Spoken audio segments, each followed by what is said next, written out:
ನಮಸ್ಕಾರ ಆತ್ಮೀಯರೇ, media house ಕನ್ನಡಗೆ ಸ್ವಾಗತ. ನಟ ಗೋಲ್ಡನ್ ಸ್ಟಾರ್ ಗಣೇಶ್ ಯಾರಿಗ್ ಗೊತ್ತಿಲ್ಲ ಹೇಳಿ.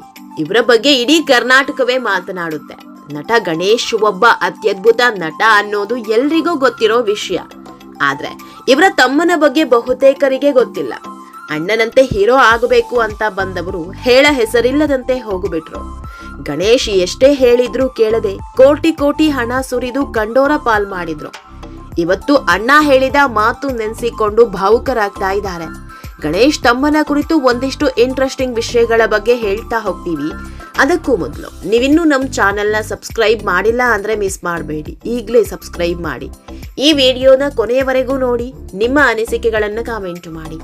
ಆತ್ಮೀಯರೇ, ಗಣೇಶ್ ಸಹೋದರನ ಬಗ್ಗೆ ಹೇಳೋದಿಕ್ಕೂ ಮೊದಲು ನಟ ಗಣೇಶ್ ಬಗ್ಗೆ ಚಿಕ್ಕದಾಗಿ ಇಂಟ್ರೊಡಕ್ಷನ್ ಕೊಡದಿದ್ರೆ ಈ ಸ್ಟೋರಿ ಕಂಪ್ಲೀಟ್ ಆಗಲ್ಲ. ಯಾಕಂದ್ರೆ ಗಣೇಶ್ ಅವರ ಬದುಕು ಅದೆಷ್ಟೋ ಜನರಿಗೆ ಮಾದರಿ. ಅವರು ಇವತ್ತು ಈ ಹಂತಕ್ಕೆ ಬಂದ್ ನಿಂತಿದ್ದಾರೆ ಅಂದ್ರೆ ಅವರ ಶ್ರಮ ಹಾಗೂ ಅವರಲ್ಲಿದ್ದ ಪ್ರತಿಭೆ ಮಾತ್ರ.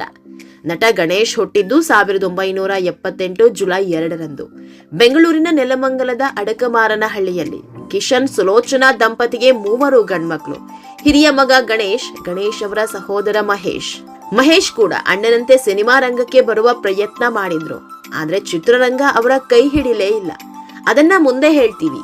ಗಣೇಶ್ ಅವರು ತುಂಬಾನೇ ತರಲೆ ಸ್ವಭಾವದವರಾಗಿದ್ರು. PUC ಓದುವಾಗ ನಾಟಕದ ಬಗ್ಗೆ ಇನ್ನಿಲ್ಲದ ಆಸಕ್ತಿ ಹೊಂದಿದ್ರು. ನಟ ಆಗಬೇಕು, ಕಲಾವಿದ ಆಗಬೇಕು ಅನ್ನೋ ಕನಸು ಇವರನ್ನ ತುಂಬಾ ಕಾಡೋದಕ್ಕೆ ಶುರುವಾಗಿತ್ತು. ಇವರ ಕುಟುಂಬದಲ್ಲಿ ಯಾರೊಬ್ರು ಕಲಾವಿದರು ಇರ್ಲಿಲ್ಲ. ಕಲೆಗೂ ಇವರಿಗೂ ಯಾವುದೇ ನಂಟಿಲ್ಲ. ಆದ್ರೂ ಗಣೇಶ್ ಅವರಿಗೆ ತಾವೊಬ್ಬ ನಟ ಆಗಬೇಕು ಅನ್ನೋ ಹುಚ್ಚು ಹತ್ತಿತ್ತು. ಹೀಗಾಗಿ ನಿಧಾನಕ್ಕೆ ರಂಗಭೂಮಿ ಜೊತೆ ನಂಟು ಬೆಳೆಸಿಕೊಂಡ್ರು. ಇದರ ಮಧ್ಯೆ ಎಲೆಕ್ಟ್ರಾನಿಕ್ ವಿಭಾಗದಲ್ಲಿ ಡಿಪ್ಲೊಮೊ ಮುಗಿಸಿದ್ದ ಗಣೇಶ್ಗೆ ಯಾವುದೇ ಕೆಲಸಕ್ಕೆ ಹೋಗೋ ಇಂಟ್ರೆಸ್ಟ್ ಇರಲಿಲ್ಲ. ಬಣ್ಣದ ಲೋಕದಲ್ಲೇ ಏನಾದ್ರೂ ಮಾಡಬೇಕು, ಇನ್ನೊಬ್ಬರ ಮುಂದೆ ಕೈ ಚಾಚೋ ಕೆಲಸ ನನಗ್ ಬೇಡ ಅನ್ನೋ ಹಠಕ್ಕೆ ಬಿದ್ದಿದ್ರು. ಇಂಥ ಹೊತ್ತಲ್ಲೇ ಗಣೇಶ್ ಅವರ ಕೈ ಹಿಡಿದಿದ್ದು ಉದಯ ಟಿವಿಯಲ್ಲಿ ಪ್ರಸಾರ ಕಂಡ ಕಾಮಿಡಿ ಟೈಮ್ ಪ್ರೋಗ್ರಾಂ. ಈ ಕಾರ್ಯಕ್ರಮ ಆಗಿನ ಕಾಲದಲ್ಲಿ ದೊಡ್ಡ ಮಟ್ಟದಲ್ಲಿ ಹೆಸರು ಮಾಡಿತ್ತು. ನಮಸ್ಕಾರ ನಮಸ್ಕಾರ ನಮಸ್ಕಾರ ಅನ್ನೋ ಇವರ ಡೈಲಾಗ್ ಸಿಕ್ಕಾಪಟ್ಟೆ ಫೇಮಸ್ ಆಗಿತ್ತು. ನಟ ಗಣೇಶ್ ಹೀರೋ ಆಗೋದಿಕ್ಕೂ ಮೊದಲು ಪೋಷಕ ಪಾತ್ರಗಳಲ್ಲಿ ಗಮನ ಸೆಳೆದಿದ್ರು. 2002ರಲ್ಲಿ ರಿಲೀಸ್ ಆದ ಟಪೋರಿ ಸಿನಿಮಾದಲ್ಲಿ ಒಂದು ಪಾತ್ರ ಮಾಡಿದ್ರು.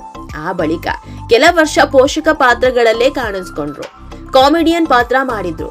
2006ರಲ್ಲಿ ರಿಲೀಸ್ ಆದ ಚೆಲ್ಲಾಟ ಸಿನಿಮಾ ಇವರ ಬದುಕಿನ ದಾರಿಯನ್ನೇ ಬದಲಿಸಿತು. ಸೈಡ್ ರೋಲ್ ನಲ್ಲಿ ನಟಿಸ್ತಿದ್ದ ಗಣೇಶ್ ಈ ಸಿನಿಮಾ ಮೂಲಕ ಹೀರೋ ಆದ್ರು. ಅದೇ ವರ್ಷ ರಿಲೀಸ್ ಆದ ಮುಂಗಾರು ಮಳೆ ಸಿನಿಮಾ ಇವರ ಬದುಕಿನ ದಿಕ್ಕು ದೆಸೆಯನ್ನೇ ಬದಲಿಸಿ ಬಿಡ್ತು.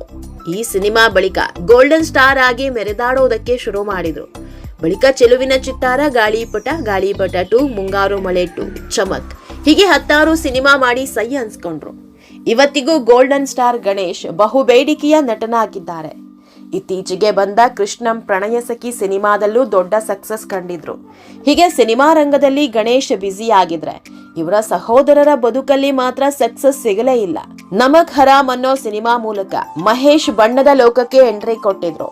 ಇದಾದ್ಮೇಲೆ 2-3 ಸಿನಿಮಾ ಮಾಡಿದ್ರು. ಆದ್ರೆ ಯಾವುದೂ ಪ್ರಯೋಜನ ಆಗ್ಲಿಲ್ಲ. ಈಗ ಸುಮಾರು ವರ್ಷದ ಬಳಿಕ ಮಗ್ಗಿ ಪುಸ್ತಕ ಅನ್ನೋ ಸಿನಿಮಾದಲ್ಲಿ ನೆಗೆಟಿವ್ ರೋಲ್ ಮಾಡಿದ್ದಾರೆ. ಈ ಸಿನಿಮಾದ ಪ್ರಮೋಷನ್ ವೇಳೆ ಒಂದಿಷ್ಟು ಮನಸ್ಸಿನ ಮಾತನ್ನ ಹೊರಗಿಟ್ಟಿದ್ದಾರೆ. ಅಣ್ಣ ಬೇಡ ಅಂತ ಹೇಳಿದ್ರು ಕೇಳದೆ ಸಿನಿಮಾ ರಂಗಕ್ಕೆ ಬಂದೆ.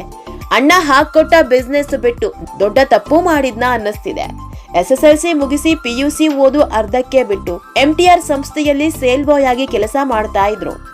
ಮುಂಗಾರು ಮಳೆ ಸಿನಿಮಾ ಹಿಟ್ಟಾದ ಬಳಿಕ ಗಣೇಶ್ ಅವರು ಆ ಕೆಲಸವನ್ನ ಬಿಡಿಸಿ MTR ಹೋಲ್ಸೇಲ್ ಡಿಸ್ಟ್ರಿಬ್ಯೂಷನ್ ಬಿಸ್ನೆಸ್ ಹಾಕೊಟ್ಟಿದ್ರು.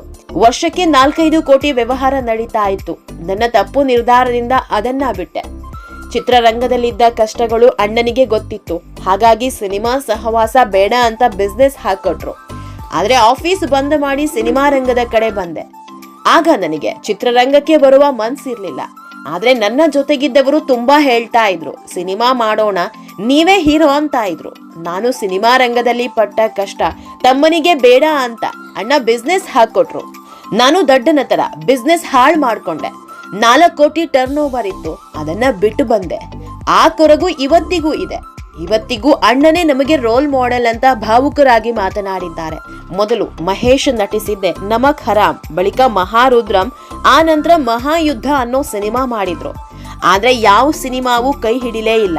ಈಗ ಮಗ್ಗಿ ಪುಸ್ತಕ ಅನ್ನೋ ಸಿನಿಮಾದಲ್ಲಿ ನೆಗೆಟಿವ್ ರೋಲ್ ಮಾಡ್ತಿದ್ದಾರೆ.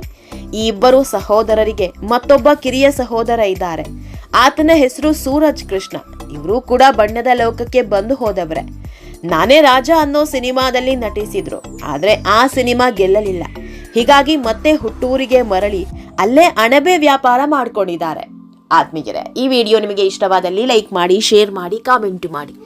ಇನ್ನೂ ನಮ್ಮ ಚಾನೆಲ್ನ ಸಬ್ಸ್ಕ್ರೈಬ್ ಮಾಡಿಲ್ಲ ಅಂದರೆ ಮಿಸ್ ಮಾಡಬೇಡಿ, ಈಗಲೇ ಸಬ್ಸ್ಕ್ರೈಬ್ ಮಾಡಿ.